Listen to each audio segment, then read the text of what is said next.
Assalamualaikum warahmatullahi wabarakatuh. Selamat datang kepada seluruh tamu undangan dalam acara Merdeka Belajar episode kelima, Guru Penggerak. Guru Penggerak merupakan program yang berfokus pada dampak hasil belajar murid melalui pengembangan kepemimpinan guru. Nah, sebelum kita memulai acara pada siang hari ini, mari kita saksikan bersama video rekap dari Merdeka Belajar episode ke-1 sampai ke-4. Kementerian Pendidikan dan Kebudayaan terus melakukan terobosan kebijakan Merdeka Belajar untuk memajukan pendidikan Indonesia.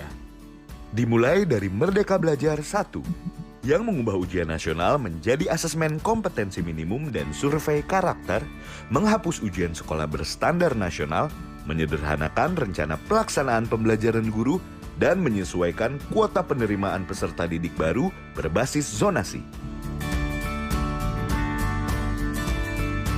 Kebijakan Kampus Merdeka sebagai bagian dari Merdeka Belajar episode kedua memberikan kemudahan dalam pembukaan program studi baru, penyederhanaan akreditasi perguruan tinggi, kemudahan untuk menjadi PTNBH, serta hak belajar 3 semester di luar program studi.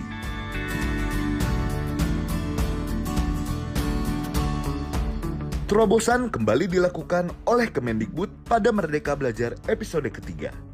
Dengan adanya perubahan mekanisme penyaluran dan penggunaan dana BOS reguler. Dana BOS ditransfer langsung ke rekening sekolah. Sekolah leluasa dalam menggunakan dana BOS. Satuan biaya per siswa dalam dana BOS meningkat dan sistem pelaporan dana BOS yang diperbaiki menjadi lebih transparan dan akuntabel. Kebijakan Merdeka Belajar episode keempat. Program organisasi penggerak resmi diluncurkan pada Maret 2020. Kebijakan ini mengajak organisasi pendidikan kian terlibat dalam membantu sekolah untuk meningkatkan kualitas hasil belajar siswa.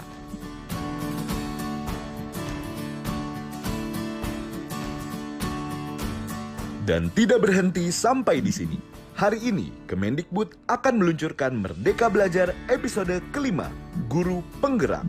Program yang berfokus pada dampak hasil belajar murid melalui pengembangan kepemimpinan dan pedagogis guru. Kebijakan Merdeka Belajar yang telah dan akan diluncurkan Kemendikbud merupakan sebuah permulaan dan bukti nyata dari semangat kita bersama untuk terus memajukan pendidikan di Indonesia. Baik, itulah tadi perjalanan Merdeka Belajar yang telah berjalan selama ini. Dan pada siang hari ini telah hadir pula bersama kita Menteri Pendidikan dan Kebudayaan Republik Indonesia yang terhormat Mas Menteri Nadiem Anwar Makarim. Selamat siang Mas Nadiem. Selamat siang, apa kabar? Baik, kabar, alhamdulillah. teman-teman? Mas Menteri, apa kabar hari ini? Baik, alhamdulillah, sehat. Oke, alhamdulillah. Ya, telah hadir juga bersama kita Direktur Jenderal Guru dan Tenaga Kependidikan yang terhormat Bapak Iwan Syahril. Selamat siang Pak Iwan. Selamat siang, Mbak Srit, apa kabar? Alhamdulillah baik Pak. Pak Iwan apa kabar? Sehat? Alhamdulillah sehat. Syukur alhamdulillah ya. Dan juga saya ingin mengucapkan selamat datang kepada seluruh tamu undangan, para gubernur, wali kota, bupati, kepala dinas pendidikan provinsi, kota dan kabupaten, kemudian juga asosiasi dan organisasi profesi guru, serta seluruh tamu undangan. Nah, sebelum kita memulai acara pada siang hari ini, saya ingin menginformasikan kepada seluruh tamu undangan bahwa nanti akan ada sesi tanya jawab dengan Mas Menteri Nadiem Anwar Makarim dan juga Bapak Iwan Syahril. Para tamu undangan dapat mengirimkan pertanyaan melalui Slido di www.slido.com/merdekabelajar5 atau seperti yang tertera di layar. Ya, baik Bapak Ibu sekalian, selanjutnya saya ingin mengundang Bapak Iwan Syahril selaku Dirjen Guru dan Tenaga Kependidikan, Kementerian Pendidikan dan Kebudayaan untuk berkenan memberikan sambutan. Kepada yang terhormat Bapak Iwan Syahril, kami persilakan. Terima kasih. Assalamualaikum warahmatullahi wabarakatuh. Salam sejahtera buat kita semua. Om Shalom, Om Swastiastu, Om Budaya, salam pendidikan. Yang saya hormati Menteri Pendidikan dan Kebudayaan, Mas Menteri Nadiem Makarim, rekan-rekan Eselon 1, Eselon 2, dan seluruh keluarga besar Kementerian Pendidikan dan Kebudayaan, para kepala daerah, Bapak Ibu Gubernur, Wali Kota, Bupati, Kepala Dinas seluruh Indonesia, Kepala Lembaga, Kepala Pusat, UPT Kemendikbud, teman-teman dari organisasi guru, guru kepala sekolah, praktisi, akademisi penggiat pendidikan yang tidak bisa disebutkan satu dan kawan-kawan. Sungguh berbahagia rasanya, alhamdulillah akhirnya kita ada di titik ini. Program guru penggerak yang sudah lama kita canangkan, insya Allah ini akan dilakukan oleh Mas Menteri Nadiem Makarim. Ini merupakan jawaban dari apa yang menjadi kesusahan kita dalam konteks terkait ini. Saya ucapkan terima kasih yang sebesar-besarnya semakin telah bekerja luar biasa tanpa kenal lelah untuk mempersiapkan program ini dengan sebaik-baiknya dan sehormat-hormatnya. Ini adalah kolaborasi dari semua berbagai unsur, dari guru, kepala sekolah, akademisi, praktisi, kepala sekolah, budaya suara, penggiat pendidikan, akademisi yang semua organisasi yang telah berkolaborasi untuk bisa mempersiapkan program ini. Khususnya untuk kita kami dari Indonesia yang telah membantu beberapa komponen penting dalam proses ini. Adalah bentuk gotong royong untuk pendidikan Indonesia. Program guru penggerak sebenarnya berpijak pada filosofi Bapak Pendidikan kita yaitu dia yang sangat populer yaitu Ingarso Sungkolodo, Immadia Mangunkarso, dan Putri Handayani. Ada 3 kata kunci di situ. Pertama teladan, 2 motivasi, 3 berjaya. Seorang guru dalam filosofi Ki Hajar Dewantara itu untuk menjadi teladan, memotivasi sehingga menguatkan kemauan dan memberdayakan peserta didik. Inilah yang kita inginkan untuk semua guru di Indonesia. Orientasinya tentunya kepada murid, bagaimana anak tumbuh secara holistik, cipta rasa, karsa, dan raga, tajamnya pikiran, halusnya perasaan, kuatnya kemauan, dan sehatnya jasmani. Sejahtera lahir dan batin untuk menuju walaupun dan kebijaksanaan. Guru penggerak adalah pemimpin pembelajaran. Program guru penggerak berfokus pada pengembangan kepemimpinan yang berpijak pada filosofi Ki Hajar Dewantara. Teladan, 3 kata kunci motivasi dan teladan guru penggerak, seorang penggerak harus dapat memahami dan mencontohkan bagaimana pembelajaran yang berorientasi kepada murid. Motivasi, guru penggerak harus menjadi teman belajar yang penuh inspirasi dan menguatkan semangat dan kemauan, memotivasi semua rekan-rekan belajar untuk terus belajar dan mengembangkan diri sehingga memberikan layanan terbaik bagi semua murid. Berjaya, guru penggerak supaya guru untuk bisa kemudian juga menjadi pemimpin pembelajaran dan bisa menjadi teladan bagi rekan-rekan lainnya. Pada akhirnya, orientasi kita semua adalah untuk anak-anak kita.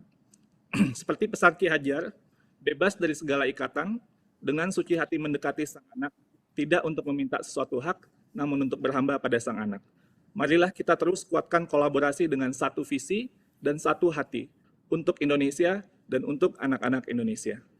Saya mohon Mas Menteri nanti dengan berkenan untuk meresmikan peluncuran program guru penggerak ini. Terima kasih. Wabillahi taufiq wal hidayah. Wassalamualaikum warahmatullahi wabarakatuh. Baik, terima kasih Bapak Iwan selaku Dirjen Guru dan Tenaga Kependidikan Kementerian Pendidikan dan Kebudayaan atas sambutannya. Dan selanjutnya kita akan mendengarkan paparan dari Mas Menteri Nadiem Anwar Makarim selaku Menteri Pendidikan dan Kebudayaan yang kemudian juga akan dilanjutkan dengan peresmian Merdeka Belajar episode kelima Guru Penggerak. Kepada yang terhormat, Mas Menteri Nadiem Makarim, kami persilakan. Terima kasih. Assalamualaikum warahmatullahi wabarakatuh. Pertama, saya ingin ucapkan apresiasi saya sebesar-besarnya kepada semua partisipan di dalam webinar ini dari seluruh Indonesia untuk mengikuti peluncuran acara Guru Penggerak saat ini. Pertama, saya ingin ucapkan bahwa program Guru Penggerak ini bisa dibilang program terpenting di dalam Kemendikbud maju ke depan. Kenapa? Karena mau sebaik apapun teknologi pendidikan, sebaik apapun kurikulum, sebaik apapun infrastruktur pendidikan di sekolah-sekolah kita, tidak ada yang bisa menggantikan peran guru penggerak untuk mentransformasi budaya sekolah kepada pembelajaran. Fokus kepada pembelajaran siswa-siswi kita.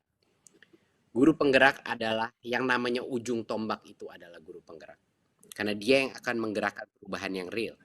ujung-ujungnya reformasi pendidikan di Indonesia harus berawal dan berakhir kepada guru, kepada manusia dewasa yang memimpin unit-unit pendidikan, yang memimpin kelas-kelas kita. Perubahan harus terjadi di situ. Jadinya ini salah satu inisiatif terpenting di Kemendikbud saat ini. Izinkan saya melakukan sedikit pemaparan mengenai filosofi atau filsafat daripada guru penggerak dan mengapa program ini begitu penting. Silakan, bisa dipaparkan. Ya, sekedar untuk mengingat lagi bahwa ini adalah episode kelima daripada Merdeka Belajar. Episode 1 seperti yang kita ingat adalah ujian nasional assessment dan juga beberapa merubah menjadi asesmen kompetensi dan beberapa relaksasi daripada peraturan PBDB atau zonasi. Episode 2 seperti yang kita ingat adalah Kampus Merdeka, di mana kami membuka dan memberikan berbagai macam fleksibilitas dalam akreditasi, dan kami juga membuka pernikahan massal program studi baru, dan juga memberikan kesempatan untuk mahasiswa untuk sampai dengan 2 semester di luar kampus dan 3 semester di luar program studinya untuk benar-benar memerdekakan mahasiswa. Di episode 3 kita membantu efisiensi mekanisme bantuan operasional sekolah untuk mentransfer langsung ke rekening sekolah agar kepala-kepala sekolah dan guru-guru mendapatkan dananya tepat waktu. Tentunya juga accountabilitas yang tinggi.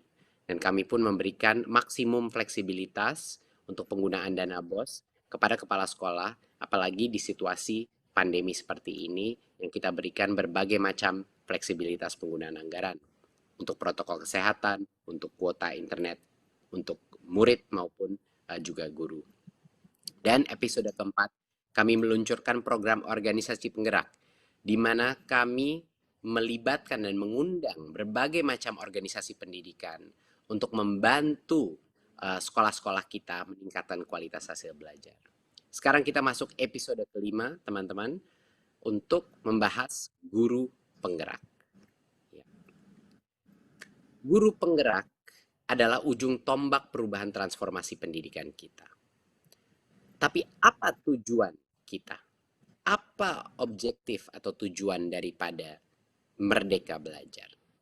Disinilah kami ada yang namanya profil pelajar Pancasila, di mana kita mengidentifikasi 6 profil utama apa manusia masa depan Indonesia yang ingin kita bentuk. Punya profil seperti apa? Yang pertama adalah beriman, bertakwa, dan berakhlak mulia. Disinilah moralitas, integritas, spiritualisme ada di komponen ini. Ya. Kedua adalah kreativitas.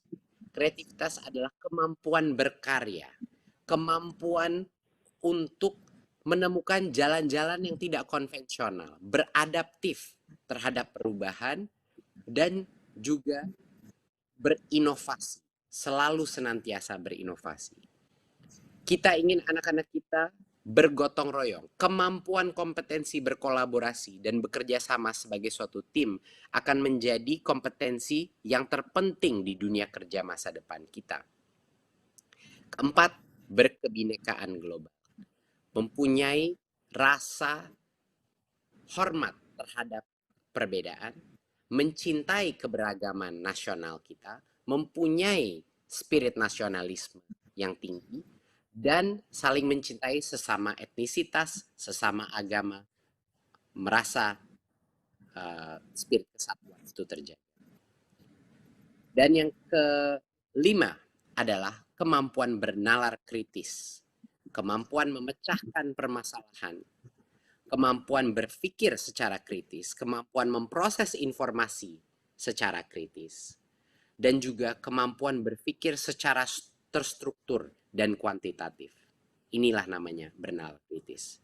Dan yang keenam adalah kemandirian, kemampuan siswa-siswi kita secara independen, secara mandiri, mencari ilmu, muridnya sendiri secara mandiri, proaktif melaksanakan kegiatan bekerjanya maupun belajarnya, dan punya pemikiran yang mandiri sehingga tidak mudah tergoyah, tidak mudah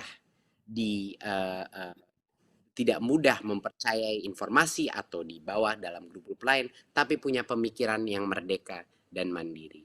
Jadi 6 profil pelajar Pancasila ini adalah objektif atau tujuan utama capaian Merdeka Belajar, dan guru penggerak pun harus memiliki karakteristik 6 profil pelajar Pancasila ini. Bagaimana kita ingin merubah generasi berikutnya tanpa guru-guru penggerak di berbagai macam daerah mempunyai dan menghayati karakteristik profil pelajar Pancasila seperti ini. Jadinya ini adalah menjadi tujuan utama kita dan tujuannya program guru penggerak. Berikut. Guru penggerak ini sebenarnya suatu program pelatihan, program identifikasi dan pelatihan dan pembibitan calon pemimpin-pemimpin pendidikan di masa depan. Adalah agen-agen perubahan yang di masa depan akan menjadi calon-calon kepala sekolah, calon-calon pengawas sekolah, dan calon-calon pelatih program pelatihan guru. Program guru penggerak ini bukan hanya program identifikasi dan rekrutmen, tapi juga program pelatihan, pembinaan, dan juga untuk membesarkan dampak daripada guru-guru penggerak. Yang saya yakin ada guru-guru penggerak di masing-masing daerah, di masing-masing sekolah. Hanya saja kita belum mengetahui siapa mereka. Program ini adalah program untuk mencari bibit-bibit pemimpin-pemimpin pendidikan di masa depan Indonesia. Itulah betapa pentingnya proses identifikasi ini, proses pembinaan ini sukses agar masa depan unit pendidikan kita terjaga.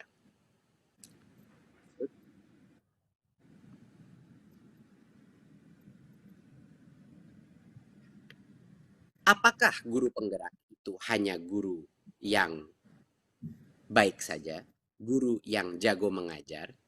Tentunya tidak. Guru penggerak itu bukan hanya guru yang baik dalam mengajar. Ya, jadi saya di sini ingin menjelaskan bahwa perbedaan apa guru baik dan guru penggerak. Ya. Guru yang baik itu mendorong peningkatan prestasi muridnya. Guru yang baik mengajar dengan kreatif dan inovatif. Dan guru yang baik mengembangkan kompetensi dirinya secara aktif. Itu yang namanya guru yang baik. Nah, apakah itu cukup untuk menjadi guru penggerak? Tidak. Guru penggerak adalah guru yang mempunyai semua karakteristik guru yang baik, tetapi punya kemauan untuk berinovasi, melakukan perubahan. Dia mendorong tumbuh kembang murid bukan hanya di kelasnya dia, tapi di kelas-kelas lain pun untuk tumbuh secara holistik, mengikuti profil pelajar Pancasila.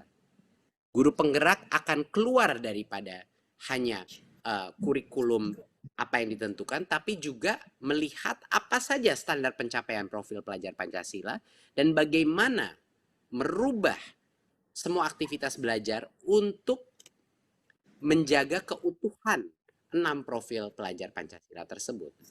Guru penggerak akan termotivasi untuk menjadi coach atau mentor bagi guru-guru lain di dalam sekolahnya, bahkan di luar sekolahnya. Dan mereka menjadi teladan dan agen perubahan di dalam ekosistem pendidikan. Jadi guru yang baik itu berkinerja hanya dalam kelas. Tapi guru penggerak harus punya dampak lain. Dampak kepada guru-guru yang lain. Dampak kepada sekolah dia. Dan jadi suatu lilin, obor perubahan di masing-masing unit pendidikan dia, bahkan di luar unit pendidikan dia. Berikut.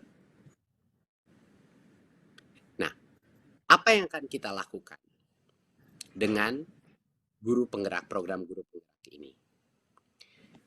Pertama, kita akan melakukan proses rekrutmen dengan suatu proses yang sangat intens, suatu proses di mana kami akan memberikan kesempatan terbesar guru-guru terbaik, baik guru PNS maupun juga guru honorer, untuk bisa menjadi apply, ya, memasukkan aplikasi mereka untuk menjadi guru penggerak. Lalu akan ada programnya, ya. Bayangkan kalau untuk guru baru namanya program PPG. Guru penggerak pun punya programnya untuk melatih potensi kepemimpinan mereka, melatih potensi mentorship mereka, kemampuan mereka untuk membantu guru-guru lain, kemampuan mereka untuk melakukan perubahan di dalam masing-masing institusi pendidikan mereka. Jadinya ada programnya, ada sekolahnya, ya. Dan yang lulus baru menjadi guru penggerak. Pada saat mereka lulus, Kemendikbud beserta akan komit bekerja sama dengan semua pemerintah daerah, semua kepala dinas, untuk memastikan bahwa guru-guru penggerak ini akan bisa berdampak besar di dalam lingkungan sekolahnya, dan juga menjadi bibit-bibit yang akhirnya menjadi kepala sekolah penggerak, pengawas penggerak, dan juga pelatih guru-guru penggerak ke depannya. Jadi ini adalah komitmen Kemendikbud bahwa jalur karir kepemimpinan untuk menjadi kepala sekolah, pengawas, dan pelatih guru itu akan kami prioritaskan dari grup guru penggerak ini. Dan kami akan berkolaborasi dan bekerja sama dengan semua kepala dinas dan Pemda untuk memastikan ini terjadi. Dan itu suatu hal yang sangat penting, karena tanpa punya kepemimpinan di masing-masing unit pendidikan kita yang baik, yang tugas utamanya bukan administrasi sekolah saja, bukan pelaporan keuangan saja, bukan hanya logistik sekolah saja, tapi kalau kepala-kepala sekolah kita dan pengawas sekolah kita berfokus kepada kualitas pembelajaran, fokus kepada meningkatkan kemampuan masing-masing guru di dalam sekolahnya, barulah transformasi pendidikan akan terjadi. Kepemimpinan adalah segala-galanya di masing-masing unit pendidikan kita. Berikut. Untuk bagian ini saya persilahkan Dirjen GTK, Mas Iwan, silakan untuk melanjutkan. Terima kasih. Terima kasih Mas Menteri. Proses tadi sudah dibicarakan oleh Mas Menteri bahwa kepemimpinannya sangat penting, artinya buat transformasi pendidikan kita. Nah, dalam untuk melakukan pengembangan kepemimpinan ini, kami berkaca dari berbagai macam studi dan tentunya pendekatan andragogi pembelajaran orang dewasa itu, bahwa kita harus lebih fokus kepada on the job learning. Jadi artinya pembelajaran yang relevan, yang kontekstual, sehingga memberi dampak yang sebaik-baiknya. Karena itu proses pendidikan dan penilaian di guru penggerak ini betul-betul berbasis dampak dan bukti. 70% dari komponen yang ada dalam pendidikan guru penggerak itu adalah belajar di tempat kerja dan melakukan refleksi. Jadi apa yang terjadi di lapangan, di sekolah, di kelas, itu adalah sebagai teks yang akan kemudian menjadi bagian dari apa yang dipelajari oleh guru penggerak dengan menguatkan refleksi, umpan balik, dan lain sebagainya. Lalu 20% komponennya itu adalah belajar dari, kalau yang tadi belajar di tempat kerja juga dengan coach atau pendamping, 20% itu dengan umpan balik dari rekan-rekan lain, Lalu kemudian 10% dengan fasilitator dan narasumber. Bagian 10% ini sebenarnya yang sering mendominasi pelatihan-pelatihan guru dan kepala sekolah yang sering kita temui, dan kita sekarang melakukannya dengan lebih mengutamakan kepada pendekatan yang lebih relevan dan kontekstual. Sehingga penilaiannya pun juga lebih berpusat kepada bagaimana seorang pemimpin pembelajaran itu bisa meningkatkan hasil belajar murid. Jadi melalui penugasan mandiri, umpan balik dari rekan sejawat, fasilitator, dan kepala sekolah. Jadi kita berkolaborasi bersama-sama. Jadi nggak sendirian, latihannya itu harus betul-betul sesuai dengan konteks yang dihadapi oleh guru-guru penggerak ini. Lanjut.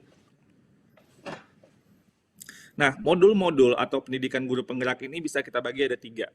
Pertama, pentingnya guru penggerak ini memahami orientasi nilai yang betul-betul berakar pada filosofi pendidikan Indonesia. Jadi di sini apa yang menjadi filosofi dari Ki Hajar Dewantara itu adalah hal yang paling utama yang nanti akan dipelajari oleh calon-calon guru penggerak.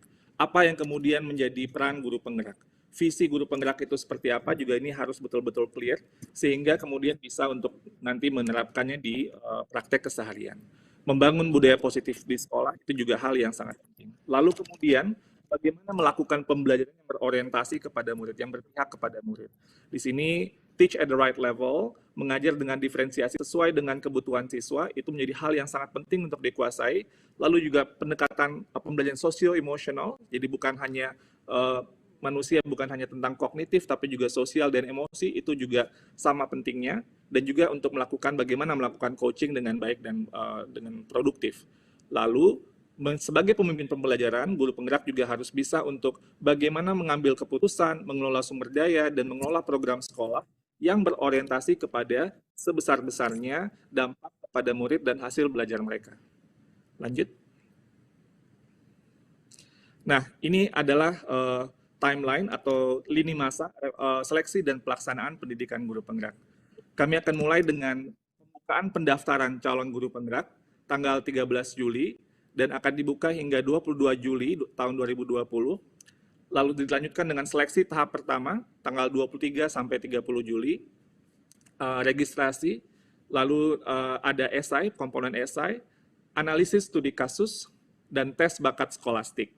Lalu tanggal 31 Agustus sampai 16 September, seleksi tahap kedua, ada simulasi mengajar dan wawancara. Jadi tahap kedua ini dipilih yang terbaik dari tahap 1. Jadi tahap 1 itu akan memfilter sehingga nanti di tahap kedua akan ada lebih sedikit kandidat yang sudah terseleksi untuk melakukan simulasi dan wawancara. Tanggal 19 September pengumuman calon guru penggerak akan kami lakukan dan insya Allah pelaksanaan akan dimulai tanggal 5 Oktober sampai tahun 2020 sampai 31 Agustus tahun 2021.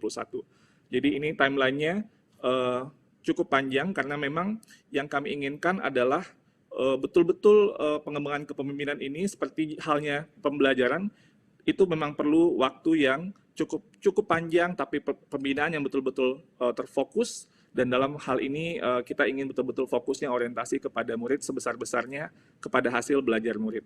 Lanjut. Nah, pada angkatan pertama ini kami akan melakukan pilot. Jadi kita akan melakukan start small dulu, pelan-pelan. Jadi nggak mau kita tergesa-gesa. Namun pada hal ini kita tetap ada keterwakilan Indonesia bagian barat, bagian tengah, dan bagian timur. Lalu kemudian daerah yang dipilih juga kita sedapat mungkin untuk tidak daerah yang ada dinamika pilkada. Dan pada angkatan pertama ini dengan kondisi COVID pada saat ini, kita harus melakukan pelatihan dengan online yang jauh lebih banyak. Jadi karena itu daerah 3T pada tahap pertama ini itu tidak bisa diikutkan dulu karena pertimbangan pelatihan yang akan lebih banyak menggunakan metode daring. Tapi nanti kami akan melakukan di angkatan-angkatan berikutnya. Lalu kita akan melihat daerah-daerah yang memiliki kebutuhan kepala sekolah yang cukup besar. Jadi hingga sampai tahun 2024. Dan nanti sasarannya daerah-daerah yang terpilih ini untuk angkatan pertama atau yang masih pilot ini adalah 50 calon guru penggerak per daerah. Jadi ini targetnya dalam angkatan pertama seperti itu. Lanjut. Baik, ini saya kembalikan kepada Mas Menteri. Silakan Mas Menteri. Terima kasih Mas Iwan. Saya akan bicara sedikit mengenai apa manfaatnya ini bagi pemerintah daerah. Ini merupakan suatu program yang akan dibantu oleh pemerintah pusat, oleh Kemendikbud, untuk membantu pemerintah daerah. Karena ini program ini untuk mengidentifikasi dan membantu Pemda untuk bisa meningkatkan kualitas baik kompetensi siswa-siswanya ya, dan juga secara sistem untuk meningkatkan hasil kualitas pembelajaran. Dan harapannya dalam waktu 5 tahun, dalam waktu 7-10 tahun, ini akan meningkatkan martabat masyarakat Indonesia karena nilai PISA kita di ranking dunia pun akan meningkat lebih tinggi dengan banyaknya guru penggerak yang tersebar. Jadi program ini adalah program yang pembibitan calon-calon pemimpin pendidikan masa depan kita. Jadi ini yang akan kita bantu beserta berkolaborasi, bermitra dengan pemerintah daerah untuk membantu mereka mengidentifikasi ini yang guru-guru dengan potensi kepemimpinan terbaik. Dan ini akan mendorong hasil output pembelajaran yang semakin berkualitas. Karena perubahan yang terjadi di dalam kelas hanya bisa dilakukan kalau sekolah itu punya critical mass atau punya cukup guru penggerak yang melakukan perubahan sehari, yang melakukan inovasi, dan yang akan menginspirasi guru-guru lain untuk berubah. Ya. Dan tentunya ini akan membantu peningkatan kolaborasi antara pemangku kepentingan pendidikan. Baik itu orang tua, maupun juga antar sekolah, maupun juga antar daerah. Dan ini akan memfasilitasi karena berbagai program nanti guru penggerak lintas sekolah dan juga lintas daerah. Jadinya inilah salah satu beberapa manfaat terpenting bagi pemerintah daerah untuk mendukung program ini. Karena kita akan saling membantu. Karena dua-duanya punya misi yang sama, yaitu menghasilkan kualitas pembelajaran yang terbaik untuk siswa-siswi kita. Berikut. Ini adalah target angka-angka jumlah guru penggerak yang kita targetkan. Harapan kita pun bisa lebih besar lagi dari ini, tapi ini adalah target awal kita sampai sekarang sampai dengan 2024 ya, 2024-2025. Dan seperti yang kita akan lihat, walaupun awalnya target kita adalah untuk kualitas, kedepannya pada saat proses kita sudah lebih mapan, pada saat proses identifikasi, interview, dan program pelatihan kita juga menjadi lebih kuat, kami akan mengakselerasi jumlah guru penggerak yang bisa diidentifikasi, dilatih, dan diluluskan menjadi guru penggerak. Dan guru-guru ini akan kita sebarkan berdasarkan daerah, rekrutmen pun dilakukan berdasarkan daerah, agar terjadinya pemerataan juga. Jadinya daerah-daerah yang paling membutuhkan guru pun akan bisa menikmati jasa dan bakti daripada guru penggerak. Dan seperti kita lihat ini, dengan adanya sampai dengan 150.000 guru penggerak, itu menjadi potensi kepemimpinan kita. Jadi harapannya dukungan dari berbagai macam pemerintah daerah dan kepala dinas untuk memastikan sebanyak mungkin dari guru penggerak ini menempati posisi-posisi kepemimpinan, yaitu kepala sekolah, pengawas, dan juga pelatih program PPG, dan lain-lain. Berikut.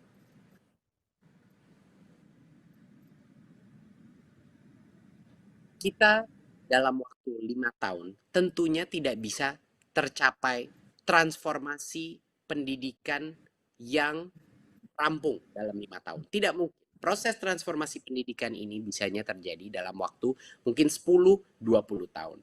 Tapi apa yang bisa kita capai dalam waktu 5 tahun ini adalah yang namanya titik kritis atau tipping point, di mana lebih dari 20% daripada kepala sekolah kita, dari guru penggerak, atau lebih dari 20% daripada guru-guru kita merupakan guru penggerak, ini akan menjadi perubahan yang tidak bisa dibalikkan lagi.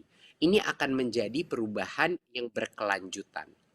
Karena guru-guru penggerak kita, mereka itu menyebarkan, mereka itu adalah obor yang menyebarkan dan menyalakan lilin-lilin perubahan di dalam hati setiap guru-guru lainnya yang berinteraksi dengan mereka. Jadinya untuk satu guru penggerak, ada potensi dia menyalakan lilin perubahan di dalam guru-guru lain di sekitarnya dia. Dan dari sinilah kalau kita sudah sampai 20%, menurut kami ini yang akan menjadikan suatu perubahan eksponensial ke depannya. Kebijakannya bisa berubah arah atau apapun ke depannya, yang penting guru-guru penggerak ini sudah ada di posisi-posisi yang kritis, posisi-posisi penting dan kepemimpinan di berbagai macam daerah di Indonesia. Sehingga perubahan ini akan terus terjadi secara otomatis. Jadi ini adalah teori perubahan yang kita terapkan, kenapa kita butuh critical mass guru penggerak di seluruh Indonesia. Good. Jadi saya ingin undang guru-guru dari Sabang sampai Merauke untuk bergabung menjadi guru penggerak. Ini bukan suatu hal yang mudah. Proses ini akan menjadi proses yang sangat ketat dan intensif. Dan jangan salah, guru penggerak ini bukan hanya suatu status. Guru penggerak ini merupakan suatu tanggung jawab yang lebih daripada menjadi guru sekarang. Jadinya bagi yang tertarik untuk menjadi pemimpin masa depan sistem pendidikan kita, bagi yang tertarik melakukan perubahan, bagi yang berani mengambil resiko dalam berinovasi, ini adalah kesempatan Anda untuk apply kepada program guru penggerak ini dan jadilah bagian dari roda perubahan di sistem pendidikan kita. Kita sedang membangun elite force, bisa dibilang Kopassusnya guru-guru kita di seluruh Indonesia. Jadinya ini bukan hal yang mudah, harus secara mental kuat, harus punya keberanian melakukan perubahan, dan harus siap melalui suatu proses pembelajaran yang sangat intensif dan juga tidak mudah lulusnya. Tidak mudah diseleksi, tidak mudah lulusnya. Jadi tolong pikirkan dulu, sebelum Anda ingin bergabung dalam program guru penggerak, pikirkan dulu Anda menjadi guru itu untuk apa. Kalau Anda ingin hanya berkreasi dan berinovasi di dalam kelas dan jadi guru yang terbaik di dalam kelas, tidak apa-apa. Anda adalah guru yang hebat di dalam kelas Anda. Tapi kalau Anda ingin berdampak kepada komunitas lebih besar, kalau Anda ingin memimpin suatu sekolah suatu hari, kalau Anda ingin melakukan perubahan dalam skala yang lebih besar di luar kelas Anda, gabunglah menjadi guru penggerak dan gerakan roda Merdeka Belajar di masing-masing daerah Anda. Berikut. Terima kasih. Wassalamualaikum warahmatullahi wabarakatuh.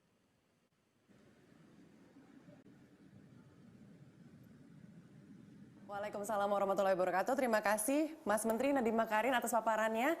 Dan saya ingin mohon kepada Mas Menteri untuk berkenan secara resmi meluncurkan Merdeka Belajar online, Merdeka Belajar episode kelima Guru Penggerak secara online. Silakan Mas Menteri.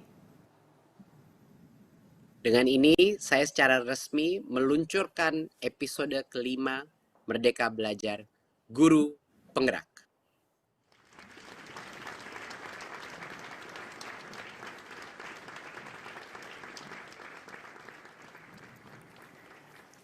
Baik, terima kasih Mas Menteri. Kita semua pastinya berharap ya, semoga dengan resminya diluncurkan Merdeka Belajar episode kelima Guru Penggerak ini dapat meningkatkan hasil belajar siswa di Indonesia, kemudian juga semakin banyak calon guru penggerak yang terlibat, dan juga kedepannya program-program yang dijalankan dapat memberikan dampak positif demi kemajuan pendidikan di Indonesia. Baik Bapak Ibu sekalian, sebelum kita melanjutkan ke sesi berikutnya, mari kita saksikan bersama video testimoni guru penggerak yang berikut ini.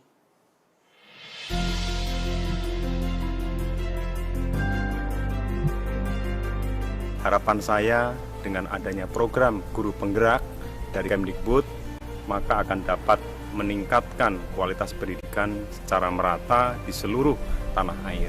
Akan menjadi awal transformasi pendidikan di Indonesia. Meningkatkan pendidikan nasional di Indonesia. Mampu mengubah masa depan pendidikan Indonesia. Bisa melahirkan guru-guru yang reflektif, guru yang terbuka terhadap masukan untuk melakukan perubahan pendidikan. Mampu mewujudkan perubahan kecil untuk perubahan besar sehingga dapat menciptakan sumber daya manusia yang unggul, beradab, serta merdeka lahir dan batin. Mampu menciptakan ekosistem pendidikan yang berdaya dan berkomitmen. Akan menjadi momentum menghasilkan guru yang berkualitas. Guru yang dapat mendidik para siswanya untuk merdeka belajar.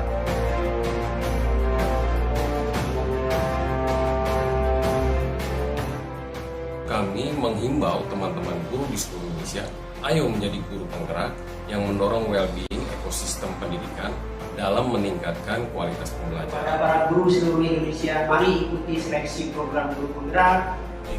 Ingin pendidikan Indonesia maju, ayo mendaftar menjadi guru penggerak. Ayo teman-teman guru semua, kita ikuti seleksi guru penggerak. Ikutilah seleksi program guru penggerak dengan sebaik-baiknya. Kalau bukan kita, siapa lagi? Kalau bukan sekarang, kapan lagi? Sebagaimana kabar tersebar, berita telah pula beredar. Sudah banyak yang mendengar Kemendikbud punya hajat yang besar. Mari kita sukseskan dengan semangat yang akbar. Guru penggerak, merdeka belajar. Guru penggerak, merdeka belajar. Guru penggerak, merdeka belajar. Guru penggerak, merdeka belajar. Guru penggerak, merdeka belajar. Guru penggerak, merdeka belajar. Guru penggerak, merdeka belajar.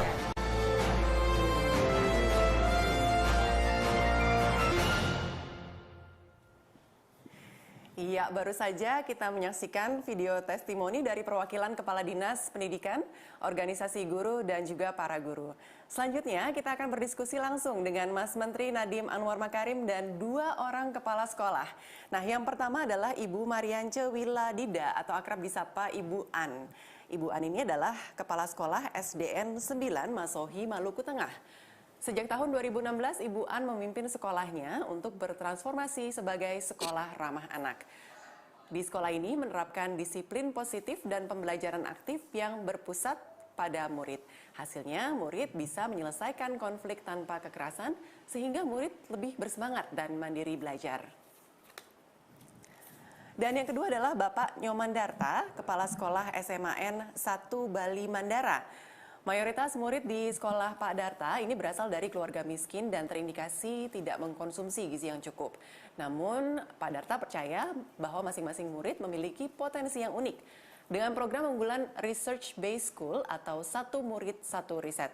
Pengembangan guru di sekolahnya pun dilakukan melalui komunitas praktik dan membentuk komunitas guru berbagi. Baik Bapak Ibu sekalian, Ibu An dan Bapak Darta ini adalah cerminan dari guru penggerak yang sudah menerapkan kepemimpinan yang holistik dan berkelanjutan. Baik, sebelum kita masuk ke sesi diskusi, mari kita mengenal sosok Ibu An dan Bapak Darta dalam video yang berikut ini.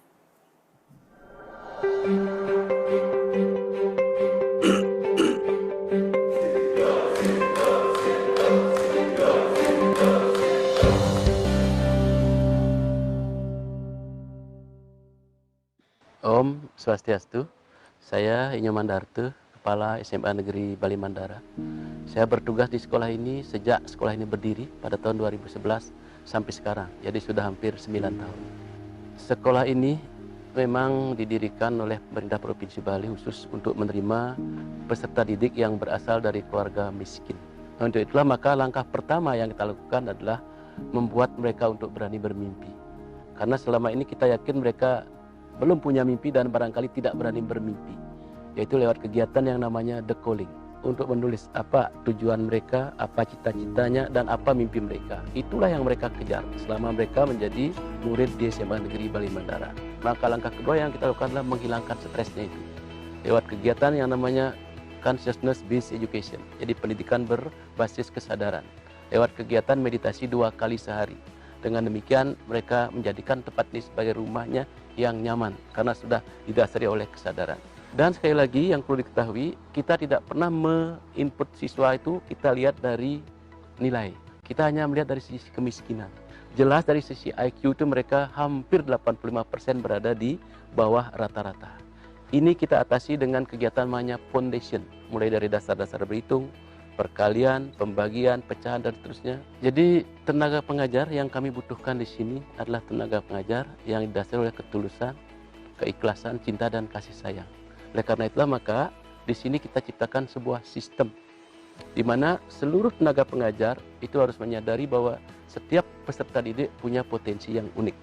Tugas mereka adalah menggali potensi itu, mengembangkan, memfasilitasi. Dengan demikian, ada saling pengertian, ada saling kesadaran, yaitu murid melaksanakan kewajibannya dengan baik, dan guru memberikan hak-haknya kepada murid. Sehingga akhirnya antara hak dan kewajiban betul-betul seimbang.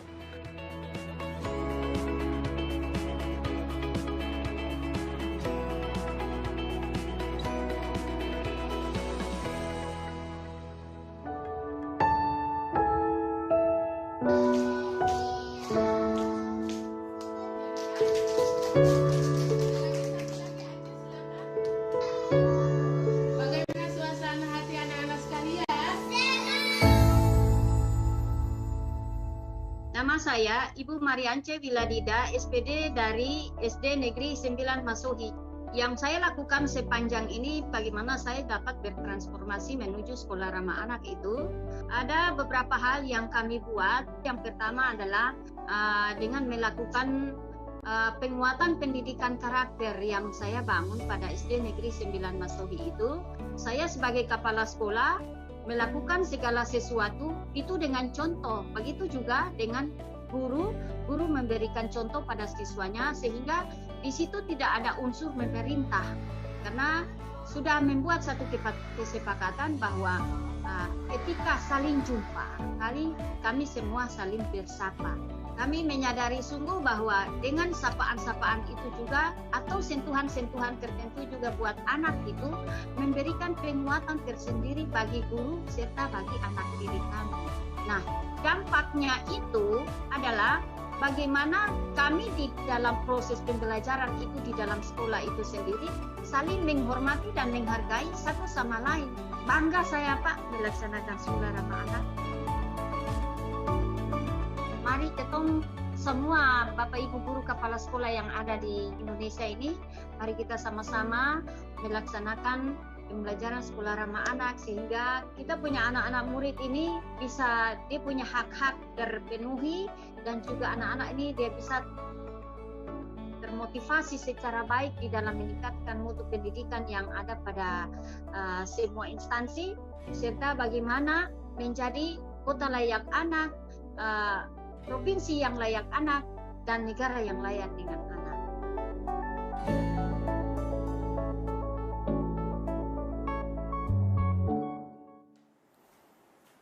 Baik, itu tadi video dari Ibu An dan Bapak Darta. Dan tanpa berlama-lama lagi, saya akan mengundang Mas Menteri Nadiem Anwar Makarim, Ibu An, dan juga Bapak Darta. Selamat siang Ibu An, apa kabar?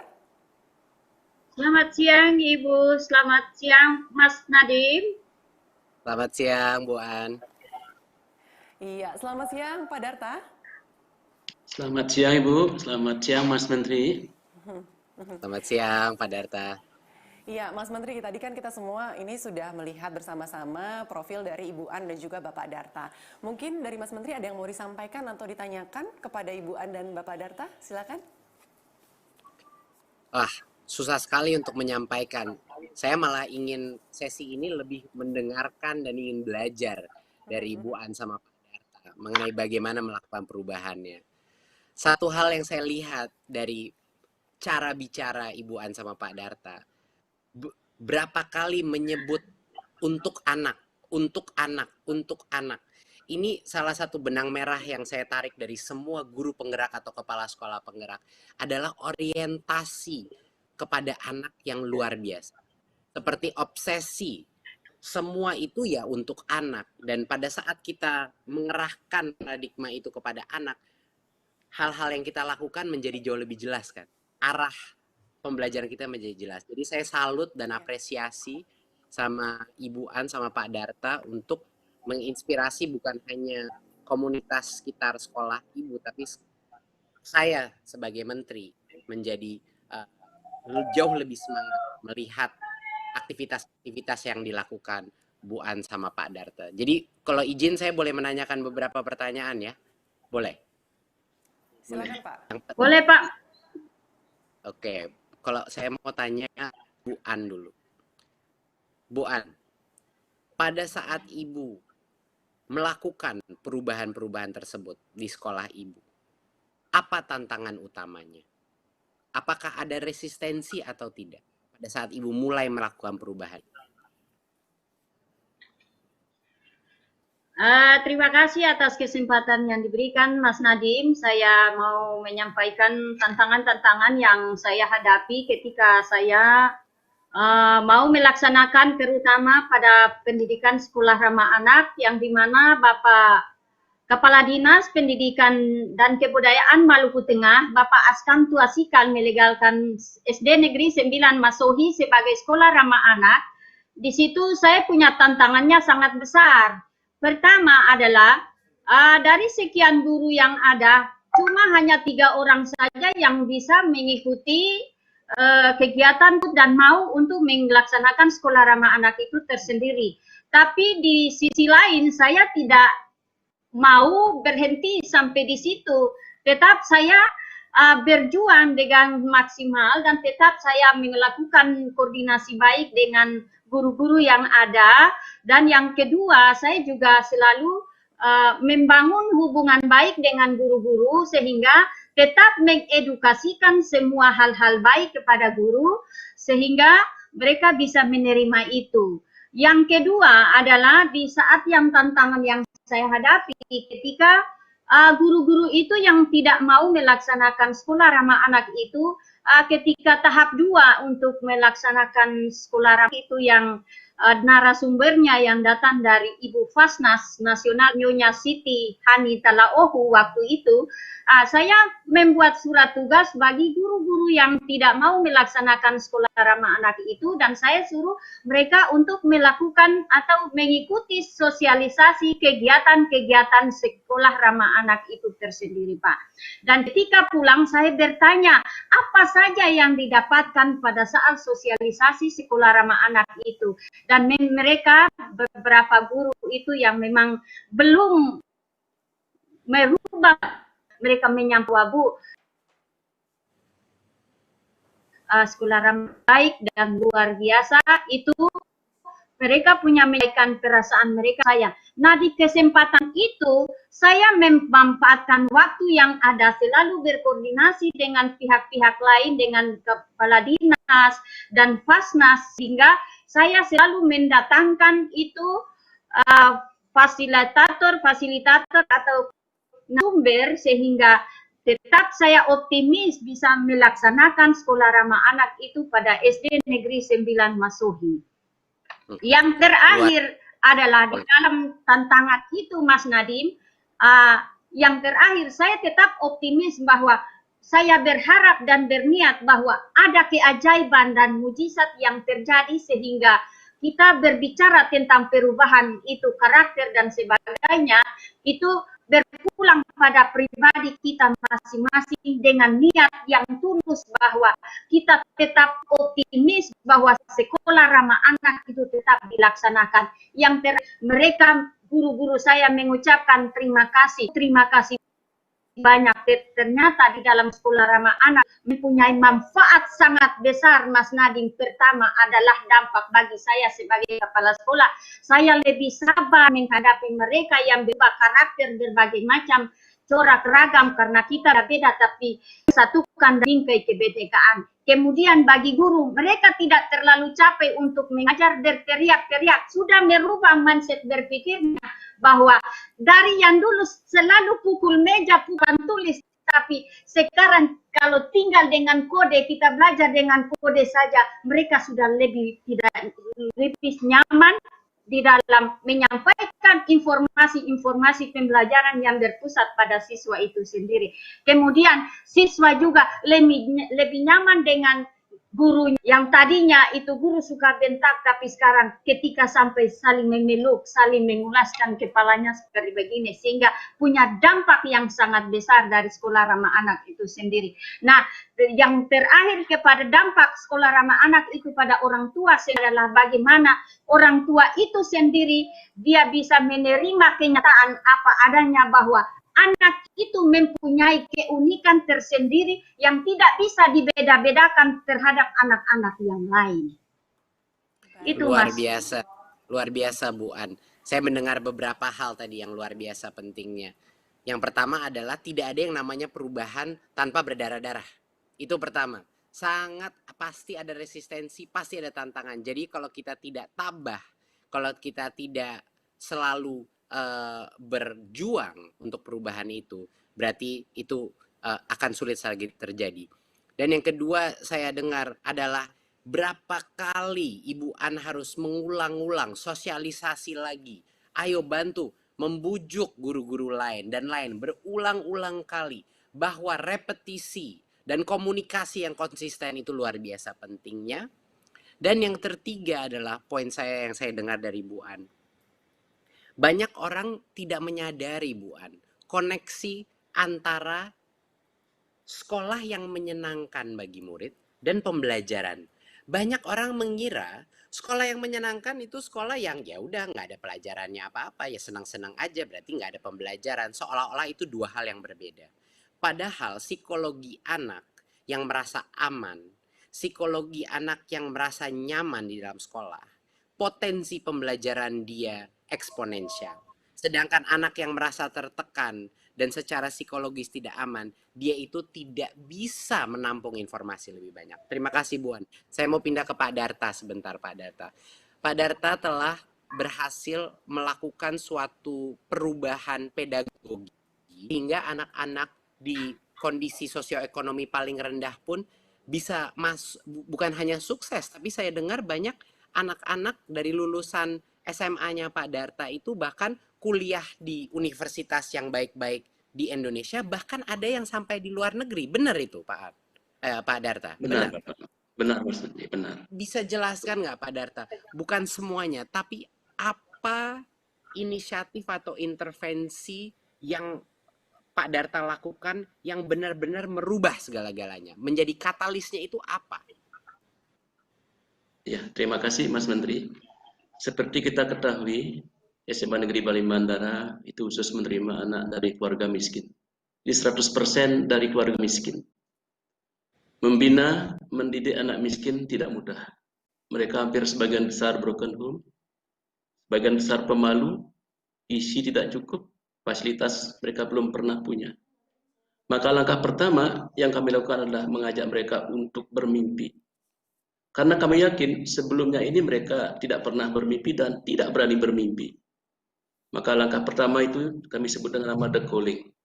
Seluruh siswa kami kumpulkan, didampingi oleh guru-guru pembina. Kemudian kami berikan mereka secari kertas untuk menulis apa cita-citanya masuk desa Bali Mandara. Mereka tulis sambil menangis karena baru pertama berani bermimpi. Kemudian dimasukkan ke dalam botol kecil namanya time capsule.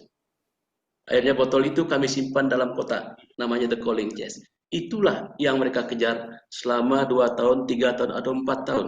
Karena kami menggunakan sistem credit semester, Mas Menteri. Itu mereka selalu ingat cita-cita tujuan kami itu harus kami sukseskan. Setelah itu Pak Mas Menteri, tadi saya katakan mereka punya hambatan. Saya harus betul-betul bisa meyakinkan mereka bahwa hambatannya itu bisa dimusnahkan. Kami berikan seluruh siswa itu selembar triplek. Di triplek itu mereka tulis, saya tidak punya ibu, saya tidak punya bapak, saya tidak punya uang, saya pemalu, dan seterusnya. Akhirnya anak itu kami antar ke depan api unggun. Kemudian semua triplek itu dibakar di dalam api unggun. Filosofinya kami tekankan bahwa seluruh hambatan itu telah dimusnahkan secara bersama-sama. Barulah kami ajak mereka membacakan, mendengarkan ikrar api. Ikrar api pertama itu bahwa api di dada setiap siswa itu harus selalu hidup. Meskipun mereka berasal dari keluarga miskin. Mereka harus yakin bahwa kemiskinan itu bukan penghalang untuk meraih sukses. Setelah itu kami ikrarkan yang kedua bahwa api di setiap teman-temannya harus dijaga. Ketika ada yang redup, ada yang menangis, harus segera didekati untuk dihidupkan kembali. Disinilah saya katakan, saya perlu guru yang didasari oleh ketulusan, keikhlasan, cinta, dan kasih sayang. Yang bisa menyentuh hati setiap murid. Karena kalau sudah hatinya kita sentuh, saya yakin mereka akan dengan senang hati untuk ikut pembelajaran di kelas, di luar kelas, atau dimanapun diselenggarakan oleh guru. Mas Menteri yang saya hormati, Dari sisi IQ memang anak kami 85% di bawah normal. Malah ada yang sampai 65 ke bawah. Kami tidak putus asa di sana. Kami adakan kegiatan foundation. Jadi kami latih mereka mulai dari perkalian 1 sampai 10, hitung bagi jepit, kemudian pecahan, kemudian berikutnya kami tingkatkan lagi ke yang lebih tinggi. Bahasa Inggris kami ajarkan yang dasar-dasar, kemudian komputer juga kami latih, riset juga kami latih dasar-dasar, presentasi dan cara presentasi kami latih. Itu semua didasari oleh ketulusan, keikhlasan, dan kasih sayang. Dan yang ketiga kami lakukan, Mas Menteri, karena mereka itu semua berasal dari anak stres. Saya harus yakin bisa menghilangkan dan menurunkan stres mereka dengan ada namanya consciousness-based education, pendidikan berbasis kesadaran. Kami ajak mereka 2 kali sehari duduk hening. Pagi hari 15 menit pukul 6 pagi, dan sore hari setelah proses pembelajaran 15 menit lagi. Dan kami telah coba ilmiahkan kerjasama dengan Fakultas Kedokteran Universitas Warmadewa di Bali. Dan ternyata benar kegiatan itu bisa menurunkan stres, bisa meningkatkan daya ingat, bisa meningkatkan toleransi, dan seterusnya. Nah, setelah itu terjadi kami baru masuk ke pembelajaran. Jadi betul-betul 3 bulan di depan ini kami berjuang bagaimana mereka punya mimpi, bagaimana mereka punya dasar, bagaimana stresnya mereka hilang, baru kami masuk ke pembelajaran. Nah, dalam pembelajaran inilah Mas Menteri, kami harus betul-betul bagaimana bisa sadar-sadarnya bahwa mereka bukan makhluk sempurna, bukan anak pintar, tapi mereka anak unik yang harus kita fasilitasi, kembangkan seluruh potensinya, karena saya yakin dan kami yakin di sini bahwa anak-anak itu akan bisa hidup dari potensi yang mereka miliki, asal kita kembangkan dengan baik. Makanya kami ladeni mereka dari pagi, pukul 4.45 pagi, sampai pukul 10 malam. Kami ladeni mereka di sekolah. Nah selanjutnya setelah itu, sampai mencari perguruan tinggi pun kami tetap kontrol, Mas Menteri. Jadi kami carikan akses ke perguruan tinggi, baik di Indonesia maupun di luar negeri. Karena mereka harus mendapatkan 2 hal. Yang pertama itu adalah biaya pendidikan, yang kedua adalah biaya hidup. Itu kami usahakan untuk mencari. Dan syukur akhirnya kami dapatkan itu. Sehingga benar seperti yang Mas Menteri katakan tadi, anak kami itu banyak sekolah di ITB, UI, dan seluruh fakultas maupun universitas terkenal di Indonesia, baik negeri maupun swasta, termasuk juga di Amerika, Australia, India, dan Taiwan, serta Jepang. Jadi kami sangat bangga. Harapan kami ke depan, Mas Menteri, bagaimana kami bisa dari hal yang kecil ini, kami bisa memberikan yang terbaik dan memutar status sosial ekonomi keluarganya, sehingga akhirnya mereka menjadi orang terpandang di desanya dan bisa mengimbas kepada lingkungan yang lebih besar. Itu yang kami lakukan, Mas Menteri, secara garis besar. Terima kasih. Luar biasa, luar biasa. Saya merinding mendengar cerita seperti ini. Ada beberapa hal yang saya tangkap dari tadi komen-komennya Pak Darta. Yang pertama adalah perubahan tidak mungkin bisa terjadi kalau guru maupun pimpinan unit pendidikan tidak percaya potensi daripada setiap anak. Kalau kita mentalnya sudah menyerah dulu, kalau kita mentalnya sudah percaya, ya sudah, anak-anak kita cuman bisanya sampai ke sini. Berarti tidak mungkin bisa tercapai lompatan peningkatan kualitas pembelajaran. Kalau kita tidak pertama percaya di dalam hati kita bahwa anak itu bisa jauh lebih baik dari dia sekarang. Dan itu yang saya dengar terus dari Pak Darta. Optimisme dan keyakinan, keimanan bahwa potensi anak itu ada di dalam. Tinggal dikeluarkan saja, tinggal difasilitasi, dikembangkan, itu bisa.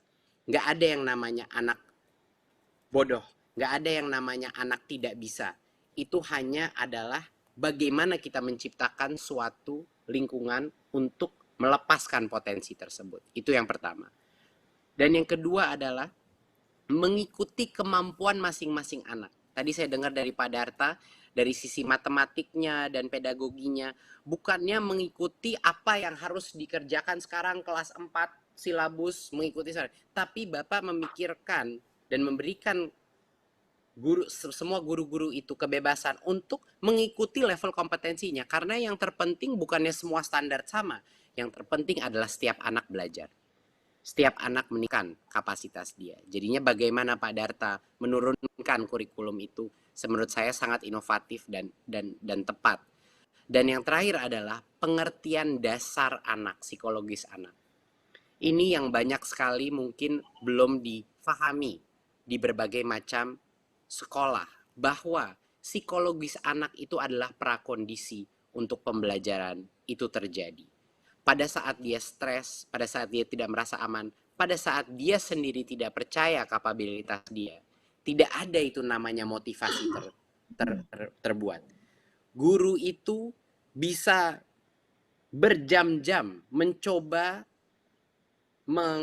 menjelaskan suatu konsep kepada anak. Tapi kalau motivasi anaknya tidak ada, keyakinan dirinya tidak ada, dia akan berjam-jam menghabiskan waktu saja. Tapi kalau guru itu berhasil menyalakan obor keyakinan dalam diri anaknya, anak itu akan mengakselerasi sendiri. Dia akan mencari ilmu, dia akan menyerap ilmu karena dia merasa dirinya bisa. Luar biasa. Terima kasih yang luar biasa Ibu An sama Pak Darta. Kalau kita ada waktu lebih panjang lagi, mohon nanti kita bertemu ya, kalau bisa, atau kita Zoom saja kalau masa pandemi ini. Saya ingin belajar jauh lebih banyak dari Ibu An dan Pak Darta, ya, bagaimana cara mengimplementasi ini. Dan bagi yang melihat di semua partisipan ini, mohon lihatlah, ini Bu An sama Pak Darta ini bukan dua saja. Di seluruh Indonesia ini ada banyak guru-guru dan kepala sekolah yang bisa menyalakan obor perubahan. Dan harapan kita dengan program Guru Penggerak ini, semakin banyak guru-guru dan calon-calon Bu An dan Pak Darta masa depan kita akan ditemukan, dibimbing, dan dimerdekakan. Amin, amin. Iya, luar biasa sekali ya tadi diskusi kita dengan Ibu An dan juga Pak Darta. Dan memang diskusi yang barusan ini sangat inspiratif, dan semoga dari diskusi tadi ini bisa memberikan semangat bagi seluruh guru untuk memberikan yang terbaik bagi pendidikan di Indonesia. Sekali lagi saya ucapkan terima kasih kepada Ibu An dan juga Bapak Darta yang sudah bergabung bersama kami pada siang hari ini. Terima kasih Bu Asri, terima kasih Mas Menteri. Terima kasih. Terima kasih. Ya baik Bapak Ibu sekalian, selanjutnya kita akan memulai sesi tanya jawab dengan Mas Menteri Nadiem Anwar Makarim dan juga Bapak Iwan Syahril. Para tamu undangan dapat mengirimkan pertanyaan melalui link Slido di www.slido.com/merdekabelajar5 seperti yang tertera di layar. Nah, oke, kita sudah ada beberapa pertanyaan yang masuk melalui Slido. Ini ada pertanyaan nih Mas Menteri. Harapan Mas Menteri terhadap guru penggerak apa? Harapan saya kepada guru penggerak adalah menjadi obor perubahan. Guru penggerak itu tidak cukup hanya menjadi guru yang baik. Guru penggerak itu harus, mau dia guru ataupun nantinya menjadi kepala sekolah, dia harus menggerakkan perubahan di guru-guru lain. Dia harus menggerakkan perubahan di dalam kurikulum yang diajarkan di sekolah itu. Dia harus mendorong perubahan dalam cara anak-anak diperlakukan dan cara mereka berpartisipasi di dalam belajar. Jadinya harapan kita untuk guru penggerak, dan yang terakhir, satu lagi yang juga sangat penting, kita berharap guru penggerak itu secara otomatis mencari ilmu untuk meningkatkan kualitas pembelajaran dalam sekolah. Itu beberapa harapan utama yang dari saya. Mungkin Mas Iwan ada tambahan dari itu? Atau cukup? Silakan Mas Iwan. Ya, terima kasih. Memang yang tadi sudah disebutkan oleh Mas Menteri, saya hanya ingin menambahkan bahwa mereka lah akan menjadi teladan. Kalau tadi Mas Menteri kan bilang ini obor perubahan. Ini sebenarnya kalau kembali lagi ke filosofi Ki Hajar Dewantara kan, yang pertama itu sebenarnya guru itu adalah jadi teladan. Jadi sebelum dia tadi Mas Menteri bilang profil pelajar Pancasila mengajarkan tentang itu loh, dia sendiri juga sebenarnya juga harus menjiwai dan menghayati profil pelajar Pancasila itu sendiri. Dia ingin murid untuk belajar dengan sebaik-baiknya, berkembang secara holistik, dia pun juga harus belajar terus-menerus, malah mungkin harus jadi lebih keras, karena memang tantangan yang sekarang ini akselerasi percepatan kemajuan zaman kan luar biasa. Jadi tidak mungkin guru itu tidak berinovasi, tidak mungkin guru itu tidak belajar. Jadi ini sangat penting. Dan satu lagi tadi yang Mas Menteri juga sudah highlight adalah bukan hanya belajar tapi berbagi. Jadi ini adalah tanggung jawab sosial. Jadi bukan saja ini, kalau filosofi gotong royong kan bukan saja kolaborasi dan komunikasi sebenarnya. Gotong royong itu ada rasa empati dan ada rasa untuk tanggung jawab secara sosial, bahwa saya nggak bisa baik sendirian gitu, saya harus membuat yang lain juga sama baiknya atau mungkin lebih baik dari saya. Jadi itu sangat esensi dari guru penggerak. Oke. Jadi saya ingin tekankan, ini bukan untuk semua guru. Tidak semua guru seharusnya menjadi guru penggerak, karena ini suatu klasifikasi guru yang mau melakukan suatu hal yang luar biasa. Jadi benar-benar kita bukannya ingin semuanya untuk masuk ke dalam program guru penggerak, tapi hanya yang punya keyakinan saya ingin berkontribusi lebih besar di luar daripada kelas saya. Itu kuncinya. Jadinya jangan kalau memang itu bukan passionnya gurunya, ya jangan apply ke program ini gitu. Yang apply ke program ini adalah yang benar-benar ingin melakukan perubahan di luar kelasnya dia sendiri, di sekolahnya dia atau antar sekolah dan kepada sistem pendidikan, unit pendidikannya sendiri. Jadi itu penting sebagai diferensiasi. Ya, oke. Selanjutnya kita akan ke pertanyaan kedua. Ini ada pertanyaan, bagaimana pendidikan guru penggerak bisa menjawab tantangan pendidikan di Indonesia? Silakan Mas Menteri. Kalau ini mungkin Mas Iwan yang merancang program latihannya lebih tepat menjawabnya. Monggo Pak Iwan, Oke, silakan dijawab. Terima kasih Mas Menteri. Tantangan kita sudah tahu kita ya, semuanya ini bertahun-tahun berbagai macam program yang kita sudah hasilkan, tapi hasil belajar murid kita ini belum meningkat juga. Jadi ini merupakan PR terbesar. Dan kenapa kemudian tadi kami menyatakan bahwa guru penggerak itu adalah pemimpin pembelajaran, karena fokusnya memang harus ke hal yang paling krusial, paling kritikal dari permasalahan pendidikan kita pada saat ini, yaitu hasil belajar murid yang masih belum menggembirakan gitu ya. Jadi orientasi guru penggerak itu adalah orientasi bagaimana pembelajaran yang berorientasi kepada murid, sehingga dampak terhadap hasil belajarnya itu bisa meningkat. Dan dia kemudian juga menjadi teladan atau penggerak buat komunitasnya untuk mengajak atau bisa mencontohkan bagaimana itu terjadi dan bisa menjadi mentor buat guru-guru yang lain. Ini penting sekali karena Indonesia ini kan secara sosiokultural kita sangat, pemimpin ini sangat berpengaruh sangat besar sekali. Jadi kalau pemimpinnya itu baik, ekosistem itu bisa langsung keangkat gitu. Tapi selama ini kita kan fokus mungkin guru-gurunya aja. Gurunya kembali ke sekolah, lalu kemudian kepala sekolahnya nggak begitu paham gitu ya, ke pengawasnya nggak begitu paham, ingin belajar aktif, malah dibilang tuh kelasnya kok ribut-ribut gitu. Inginnya kepala sekolahnya muridnya diam, duduk tenang, terus mencatat dan ujian besok minggu depannya. Udah nggak bisa lagi seperti itu kan. Jadi karena itu ini pemimpin ini sangat penting dan daya ungkitnya akan sangat luar biasa untuk ekosistem sesuai dengan sosiokultural di Indonesia. Kami percaya ini merupakan sebuah bentuk inovasi yang akan bisa berdampak dengan berkelanjutan dan akselerasinya cukup eksponensial. Baik. Banyak ada yang ingin sekali ditambahkan mungkin Mas Menteri? Banyak sekali guru-guru penggerak yang sekarang sudah bergerak. Biasanya guru penggerak itu sudah mulai bergerak dulu. Tapi mereka tidak ada pengakuan dari pemerintah pusat, tidak ada difasilitasi untuk peningkatan kapasitas dia. Mereka tidak dimerdekakan untuk melaksanakan program-program yang mereka inginkan, dan tidak diberikan platform untuk berkolaborasi dan mendapat ilmu dari guru-guru penggerak lainnya. Mereka banyak yang merasa sendirian di lapangan. Nah, itulah program guru penggerak ini bukan hanya program pelatihan pelulusan, tapi juga platform untuk mereka merasa bahwa mereka itu tidak sendiri, didukung oleh pemerintah, dan didukung oleh peer-peer guru penggerak lainnya yang sedang melakukan perubahan lainnya di sekitarnya. Jadi itu yang terpenting. Jadi bagi guru-guru penggerak di luar sana, Anda tidak sendiri.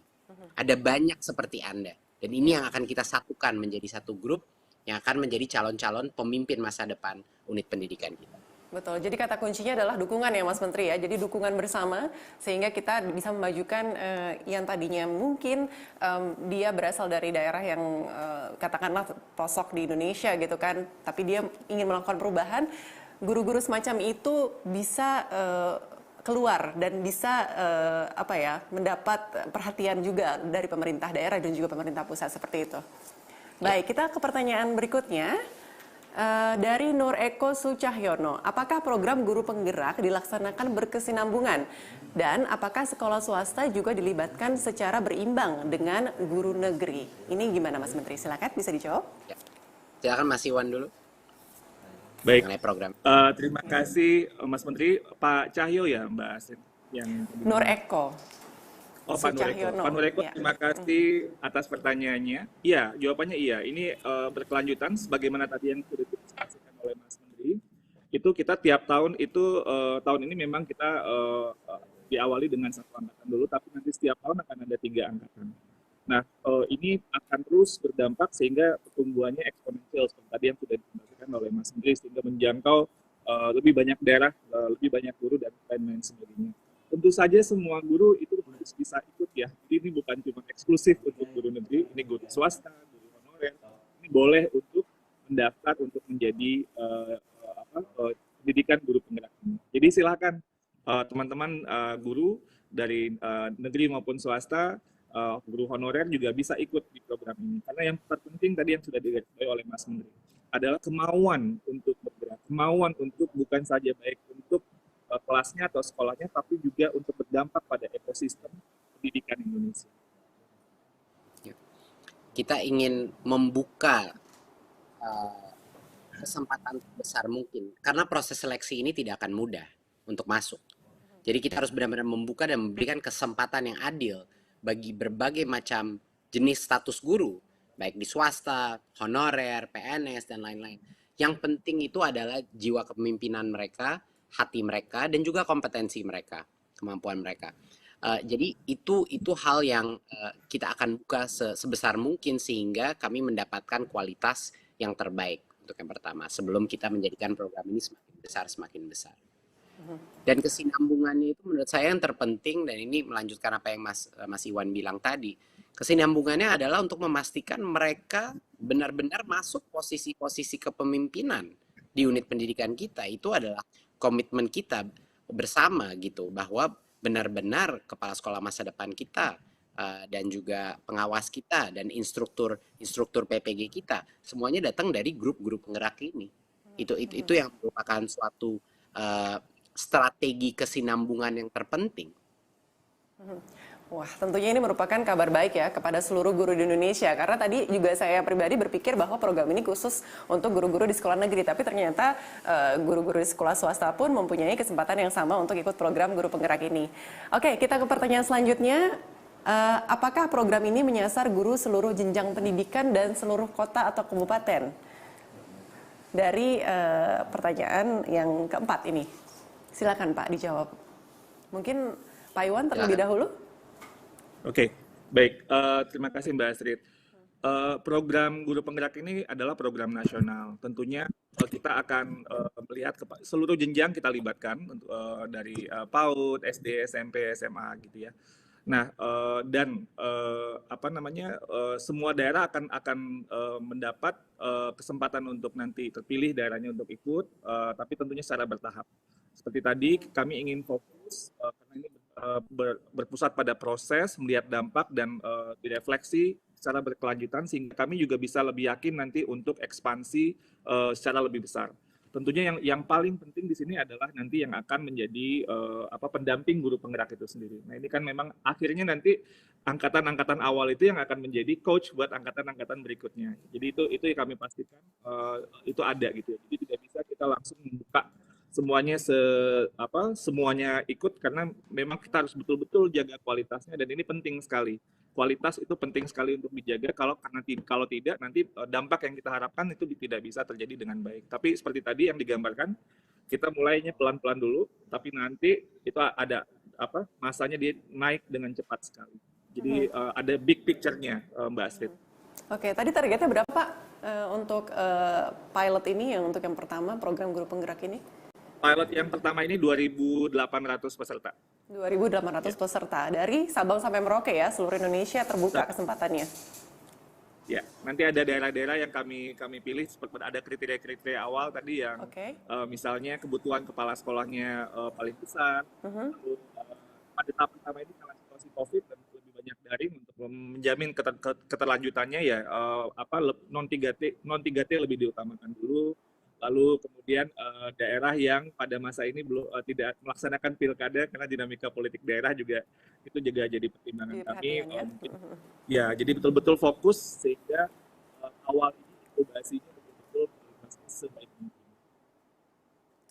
Kalau boleh diberikan gambaran Pak untuk program pelatihan guru penggerak ini seperti apa sih Pak modul-modulnya? Mungkin gambaran umum saja kira-kira jadi nanti ada bayangan gitu loh guru-guru penggerak kalau ketika dilibatkan di dalam ini apa saja yang akan mereka dapatkan?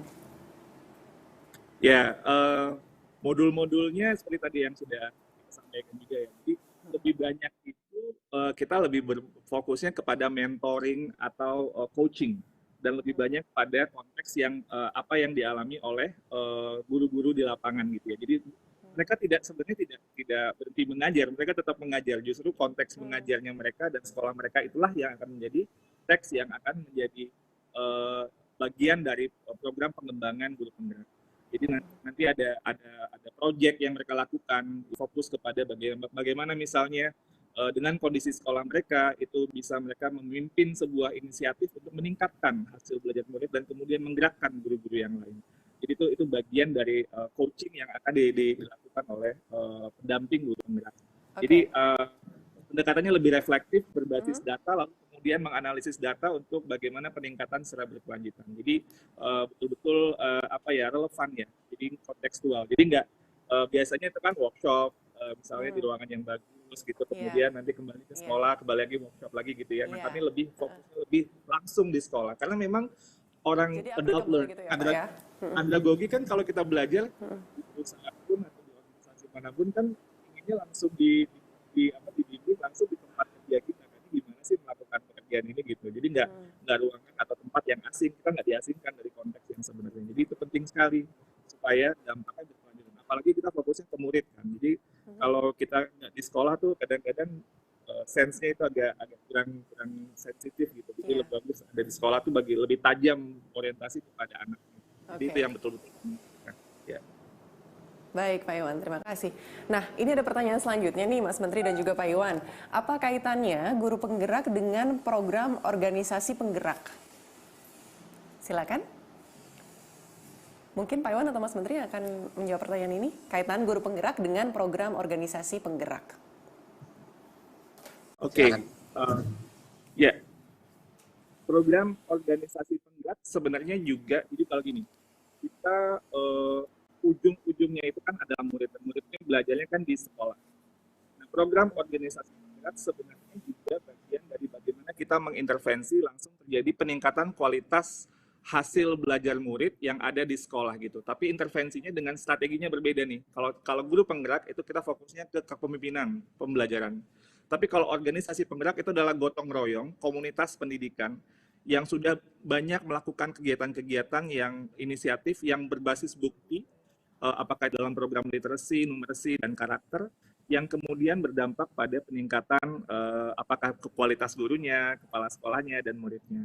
Nah, itu kita memberdayakan komunitas nih yang punya program yang udah lama keren-keren yang selama ini mungkin bergerak sendiri-sendiri dan terisolasi. Nah, dengan adanya program organisasi penggerak itu kita lebih fokuskan pada apa yang menjadi target utama kita bersama-sama, yaitu adalah sekarang ini literacy, numeracy, dan karakter yang sudah kita luncurkan di Merdeka Belajar 1. Nah, ini yang menjadi gerakan komunitas untuk itu. Nah, kalau guru penggerak ini nanti juga lebih pada fokus ke kepemimpinan pembelajaran. Pada akhirnya itu nanti akan terjadi sinergi sih, Mbak Astrid. Artinya dari program organisasi penggerak itu akan muncul guru-guru penggerak yang akan kemudian bisa menjadi agen perubahan di ekosistem yang ada di daerahnya masing-masing. Jadi kita lakukan beberapa strategi diferensiasi lagi supaya betul-betul masalah yang tadi hasil belajar murid kita betul-betul bisa kita hadapi dengan sebaik-baiknya. Iya. Mungkin Mas Menteri ada yang tambahkan? Silakan. Iya, satu konsep yang kemarin juga kita presentasikan adalah konsep sekolah penggerak. Oke. Konsep sekolah penggerak. Sekolah yang melatih sekolah-sekolah lainnya, ya, jadi sekolah pelatihan. Nah, ini juga ada hubungannya dengan kaitannya dengan guru penggerak, karena guru-guru yang kita identifikasi sebagai guru penggerak bagaimana sekolah itu bisa menjadi sekolah penggerak tanpa ada critical mass atau jumlah yang signifikan di dalam sekolah itu guru penggerak. Jadi itu merupakan suatu koneksi. Bagaimana kita mengidentifikasi sekolah-sekolah penggerak yang potensial adalah di mana ada banyak guru penggeraknya gitu. Ada cukup lah guru penggeraknya di dalam sekolah itu. Jadinya itu menjadi suatu koneksi antara program sekolah penggerak dan guru penggerak juga. Tapi guru penggerak ini harus banyak sekali yang kita temukan gitu. Dan sekolah penggerak mungkin nggak sebanyak guru penggerak, tapi harus ada jumlah yang signifikan guru penggeraknya untuk kita memilih sekolah penggerak tersebut. Jadi sekolah penggerak ini sebagai model gitu ya Pak ya? Bisa dikatakan seperti itu untuk sekolah-sekolah sebagai yang lain? Pusat pelatihan, model. Ini bukan kayak sekolah unggulan yang orang-orang kepengen datengin, bukan seperti itu. Ini adalah tempat pelatihan untuk guru-guru dan kepala sekolah di sekitar sekolah penggerak. Dia diberikan beban ekstra untuk melatih. Diberikan sumber daya dan beban ekstra untuk melatih sekolah-sekolah di sekitarnya. Bukan sekolah rujukan. Ini adalah pusat pelatihan. Itu yang lebih tepat. Baik. Baik. Ini ada pertanyaan lagi yang masuk melalui Slido. Guru penggerak apakah dari sekolah besar dan ternama? Kalau guru penggerak dari sekolah yang minim fasilitas, apakah bisa gabung meskipun ada kemampuan untuk itu? Bagaimana Sudah ini, pasti. Mas Menteri? Coba saya jawab dulu. Sudah pasti guru penggerak itu bukan masalah dia sekolah besar atau sekolah mewah atau dia punya fasilitas yang baik. Guru penggerak seperti yang kita lihat dari contoh-contoh sama Pak Darta, mereka tadi tidak memiliki fasilitas awalnya, tidak memiliki fasilitas yang memadai, tidak memiliki murid-murid dan siswa-siswi dengan tingkat sosioekonomi tinggi. Mereka komunitas yang miskin, ya, sekolah di komunitas yang miskin dengan sumber daya yang belum tentu memadai, tapi mereka adalah guru dan kepala sekolah penggerak, gitu. Jadinya sebenarnya ini lebih berbasis kompetensi, lebih berbasis passion, lebih berbasis daya kemampuan kepemimpinan. Bukan masalah mereka datang dari sekolah besar atau tidak. Jadi kami akan dalam proses seleksi itu yang nanti Mas Iwan akan laksanakan dan dioperasionalkan, itu seleksi prosesnya akan sangat objektif dan bukannya melihat fasilitas daripada sekolah dia, tapi melihat individunya seperti apa. Oke, baik. Mungkin dari Pak Iwan ada yang ingin ditambahkan, Pak? Ya, saya rasa Mas Menteri udah menjelaskan poin-poin pentingnya. Jadi jangan khawatir teman-teman guru, ini bukan program yang harus gurunya harus berasal dari sekolah yang fasilitasnya paling hebat gitu ya. Justru ini mungkin seperti Pak Darta, Bu An tadi, itu yang kita lihat adalah kemauan untuk terus belajar, kompetensi tentunya itu penting, tapi kemauan untuk terus belajar, terus hati tadi itu ya, yang betul-betul menurut kami itu orientasi nilai itu sangat penting untuk guru, apalagi guru penggerak. Jadi itu adalah hal yang bisa nanti membawa banyak perubahan kepada ekosistem pendidikan kita. Jadi ini guru-guru penggerak ini dari mana saja. Jadi jangan merasa seperti yang tadi diceritakan oleh Pak Darta gitu ya. Kalau kita dari kalangan yang ekonomi miskin, kadang-kadang tidak berani bermimpi gitu ya. Kadang-kadang merasa tidak percaya diri gitu. Enggak, gitu guru kan? Di mana saja silakan daftar. Kami tunggu ya. Oke, terima kasih Pak Iwan. Saya masih menunggu pertanyaan selanjutnya dari Slido. Oke, ada pertanyaan. Apa sajakah program-program yang dilakukan oleh guru penggerak? Ini pertanyaan. Silakan, Pak Iwan, dijawab. Saya langsung jawab aja. Ya. Program-program yang dilakukan guru penggerak. Oke, jadi yang pertama tentunya kita adakan pendidikan guru penggerak dulu. Ini yang tadi yang baru kita luncurkan. Ini akan dilakukan selama 9 bulan. Jadi ada modul yang berfokus kepada nilai, jadi filosofi, paradigma gitu ya. Lalu kemudian ada yang fokus kepada bagaimana melakukan pembelajaran yang berorientasi kepada murid, teach at the right level, melakukan diferensiasi sesuai kebutuhan siswa.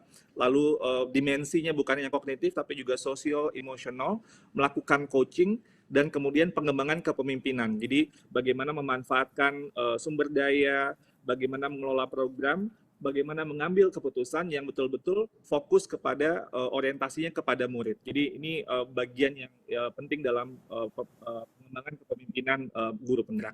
Nah, lalu tentunya ini ada assessment melalui proyek-proyek yang kita lakukan, penugasan mandiri dan lain sebagainya, dan didampingi dengan pendamping-pendamping yang juga sudah kita seleksi yang betul-betul memahami bagaimana menjadi seorang guru penggerak. Jadi dia memang menerapkan pembelajaran yang betul-betul berfokus kepada murid dan menjadi pemimpin komunitasnya untuk bergerak. Jadi dia akan mendampingi calon-calon guru penggerak. Nah, nantinya ke depannya tentunya kita harapkan guru-guru penggerak ini menggerakkan ekosistem yang ada, bukan saja di sekolahnya tapi juga di sekitarnya. Ini yang akan menjadi menurut kami nanti akan berdampak secara sistemik di seluruh pelosok Indonesia. Jadi program-program ini kami akan dorong mereka untuk juga seperti Mas Menteri tadi tekankan untuk menjadi pemimpin pendidikan kita. Karena ini penting sekali, sangat strategis kalau mereka ada di posisi yang bisa mengambil keputusan, mengelola sumber daya yang terbaik buat anak-anak Indonesia. Apakah jadi kepala sekolah, apakah jadi pengawas, itu harapannya kami ke depan. Bahkan mungkin jadi kepala dinas juga ya, Mas Menteri, kalau seandainya ini nanti bahkan ke kementerian. Jadi ini unlimited sebenarnya, apa potensi yang bisa nanti pemimpin masa depan untuk pendidikan kita ini. Mungkin Mas Menteri ada yang mau ditambahkan selanjutnya tentang program-program dari guru penggerak ini? Enggak, saya rasa cukup dari Mas Iwan.